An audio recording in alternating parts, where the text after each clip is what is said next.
When a property is listed as coming soon, does it really mean it's already sold? Hey everybody, Scott Walters. Welcome back to the channel. If you're new, I want to thank you for coming. If you're returning, I want to thank you for your continued support. As a California licensed real estate agent in a euphoric Southern California market, I've been living in the Wild West. It's like a gunfight, stab each other in the back atmosphere to get commission checks as a realtor. During the pandemic, I had never seen the type of buyer herd euphoria like I'd ever before. It became so shocking to me that I came to YouTube and started warning people, please be careful in these times. This is an artificially created market due to government stimulus and just herd mentality.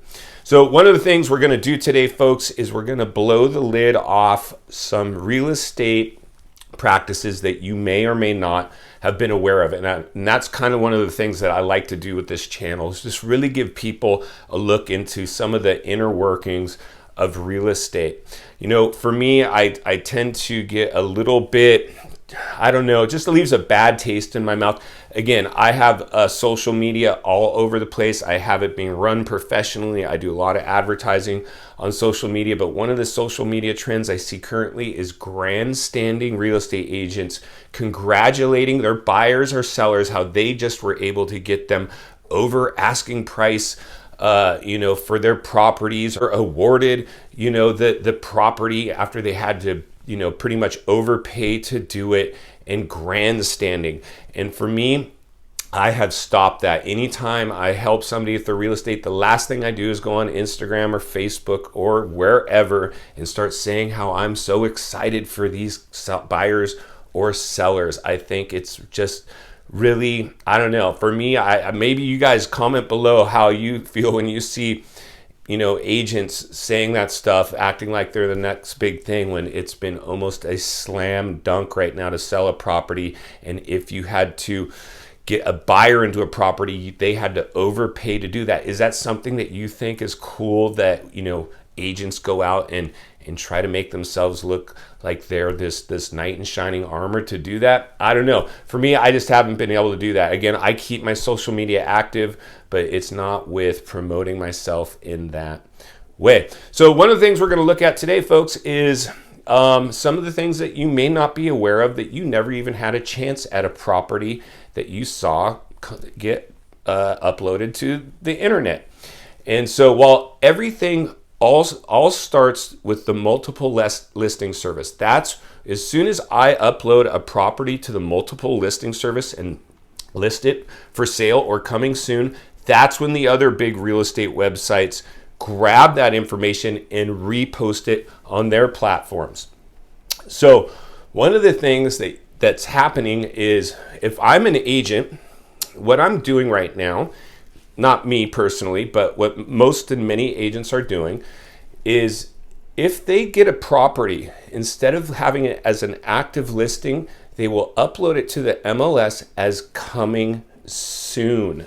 So that means there's no longer, you can't go look at the property, you can't make offers on the property.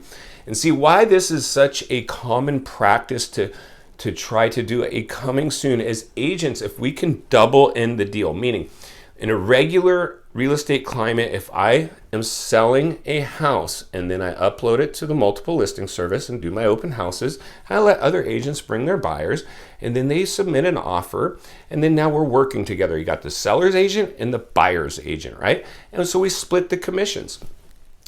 So if I have a property listed as coming soon, or sometimes we'll call this an office exclusive, meaning it is not available to show yet, it's not available to take offers yet.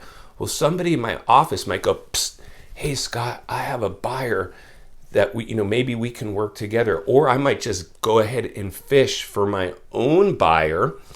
And so then if I can double in the deal, like, hey, I'm representing the seller, but I have a bunch of buyers right now as well that are interested in purchasing the property, I get to keep this whole commission, and I don't have to split it with anybody. And this is the prime market to be able to do that, because most of us agents have a huge buyer pool with a small seller pool. We're buyer heavy. So it's really easy for us right now to put our own buyer together with our seller. So one of the things that has to happen is we have to, at some point before a transaction can take place, is have a property be what's called an active listing on the multiple listing service. So if I have a coming soon deal and I wait and I put it as coming soon because I know I already have a buyer and I've already represented the seller. So now would I go to the seller and say, hey, I think I already have a buyer for this property. We work out the details. Then we go ahead and get it, basically all the paperwork in place, and then we upload it to the MLS, and instantly, with a day later, we will mark it as pending. You never even had a chance. And the reason that is so, I think, such a bummer for you, if you're looking for a home, is you see a property listed as coming soon and you tell your agent, hey, I saw a property is listed as coming soon. I've had this happen. So I contact the agent and say, hey, I noticed you have a coming soon. I'm going to be putting in an offer on this. Please let me know when I can get a showing done and give you an offer. And what they're doing is basically lying to me or your agent, saying, oh yeah, no problem. We're probably, a few weeks out, but I'll let you know. And then next thing you know, it just went pending. You contact the agent. Hey, what happened? I thought we were going to be, oh yeah, no, we had somebody make an offer sight unseen or give you some baloney. And so these are some of the things that you're going to see happen in this current market, which is why I'm really not in love with what I'm seeing out of the real estate industry right now. It is changing a lot. And again, if you've watched any of my videos, you absolutely know that this is, in my opinion, not the environment you want to go out and buy in. Now, again, I think there's a lot of buying opportunity, but it's going to be few and far between. Again, I'm always more interested in investment income. If I can pull together a couple investors with me and I can pencil it out to say, how much would this property rent for? How much down do we have to put on this property to get the payment to match or be below what it would earn in rental income so it can start cash flowing us? This market still can still cater to that. Of course, you're going to have to put a bigger down payment down, but hey, who cares? If you can grab income property, I think it's much smarter to invest even in top dollar real estate if you can put enough down to get it penciled to return an income to you every month, even if it's a little bit, because over time rents go up.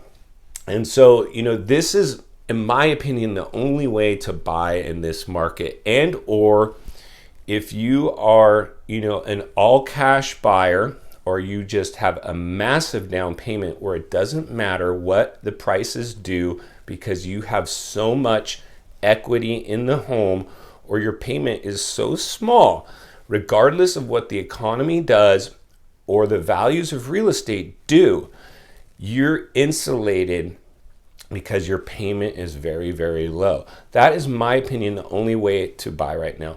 I don't want to ever see anybody go buy a house where their mortgage payment would be more than what that place would rent for. You see, because even if things go sideways on you, as long as your mortgage payment is less than what the place would rent for, you can always jump out of that thing and put a renter in there and allow them to make your mortgage payment while you figure things out, right? So again, just a little bit of something you may or may not been aware of, and I wanted to just continue to try to get you guys to see exactly what realtors are doing out there. Again, it's become common practice for a lot of them. This is very common practice. Again, trying to make a buck. You can't really fault real estate agents for trying to make a buck, but the grandstanding or lying to your agent, saying that they're going to let you do a walkthrough or make an offer on it when they know darn well that there's no intentions of that and they're just stringing people along. It's just really that's what's contributed to this extreme buyer herd, buyer euphoria, drink the real estate Kool-Aid atmosphere that we're in right now. Now, again, I believe once we get these fiscal cliffs ending, we're going to see a drastic shift in the market. And so for me, waiting on the sidelines, plenty of you waiting on the sidelines, plenty of my clients waiting on the sidelines. We want to see how the dust settles from the pandemic and these fiscal cliffs, because they're clearly going to take a bite out of the housing market. We have to wait and see what kind of bite it takes. Everything currently needed to produce a correction is in place. Everything currently needed to produce a recession is in place. These things could all, one alone may not do it, but all combined could definitely do it. So we really need to just remain on standby, in my opinion, and be patient. Again, I always tell people it's not going to hurt you to wait right now. There's no reason to rush out and overpay for the real estate. For real estate right now, we are at the height of the market. So hope that helped a little bit. Please give the video a like, subscribe to the channel, leave a comment below, hit the bell icon so you're notified when new videos come out. And I really do appreciate your time, and we'll see you on the next video.